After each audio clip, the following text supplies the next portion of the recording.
વડોદરામાં રામનવમી નિમિત્તે પોલીસનો લોખંડી બંદોબસ્ત ગોઠવવામાં આવ્યો છે। શહેરમાં આજે નાની મોટી 23 શોભાયાત્રાનું આયોજન થયું છે, ત્યારે 2 જેસીપી, 11 એસીપી સહિત મોટો કાફલો તૈનાત છે।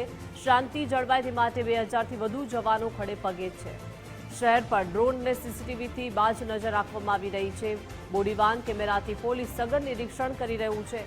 સંવેદનશીલ વિસ્તારોમાં પતરા મારીને રસ્તાઓ બંધ કરવામાં આવ્યા છે। આજે રામનવમીનો તહેવાર છે ને આજના દિવસે વડોદરા શહેરમાં ભવ્યતાથી ઉજવણી કરવામાં આવશે।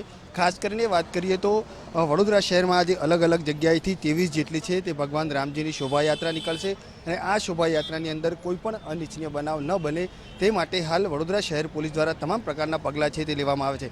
ખાસ કરીને વાત કરીએ તો જે રીતે જે તમામ યાત્રાના રૂટ છે કે જ્યાં પોલીસનો ચાપતો બંદોબસ્ત છે તે ગોઠવી દેવામાં આવ્યો છે।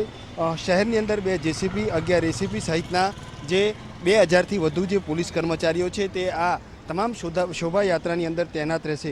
સાથે સાથે વાત કરીએ તો વડોદરા શહેર પોલીસ છે તે ડ્રોન, સીસીટીવી તેમજ જે બોડી વોર્ન કેમેરા છે તેનાથી બાજ નજર રાખશે અને કોઈ પણ અનિચ્છનીય બનાવ ન બને તે માટેના જે તમામ તકેદારીના જે પગલાં છે તે લેવાશે। ખાસ કરીને વાત કરીએ તો આ જે શોભાયાત્રા છે તે કેટલાક સંવેદનશીલ વિસ્તારમાંથી નીકળશે અને તેને લઈને આ જે સંવેદનશીલ વિસ્તાર છે કે જેને પતરા મારી અને કોર્ડન કરવામાં આવ્યો છે। એટલે બિલકુલથી જે રીતે વડોદરા શહેરની વાત કરવામાં આવે તો વડોદરા શહેર પોલીસ દ્વારા કોઈ પણ અનિચ્છનીય બનાવ ન મટે તે માટે તમામ તકેદારીના પગલાં છે તે હાલ લેવામાં આવે છે અને શહેરના જે તમામ એવા રૂટ છે કે જ્યાંથી યાત્રા પસાર થવાની છે ત્યાં પોલીસનો જે ચુસ્ત બંદોબસ્ત છે તે પણ ગોઠવી દેવામાં આવે છે। સાથે સાથે ધાબા પોઈન્ટની વાત કરીએ તો દરેક જે ધાબા છે ત્યાં પણ પોલીસના જવાનો છે તૈનાત રહેશે। એટલે એકંદરે વાત કરવામાં આવે તો વડોદરા શહેર પોલીસ દ્વારા રામનવમીના તહેવારને લઈને કોઈ પણ અનિચ્છનીય બનાવ ન બને તે માટે તમામ જે તકેદારીના પગલાં છે તે લઈ રહી છે અને આગોતરા આયોજનના ભાગરૂપે તમામ રૂટ ઉપર પોલીસના જવાનો તૈનાત કરવામાં આવે છે।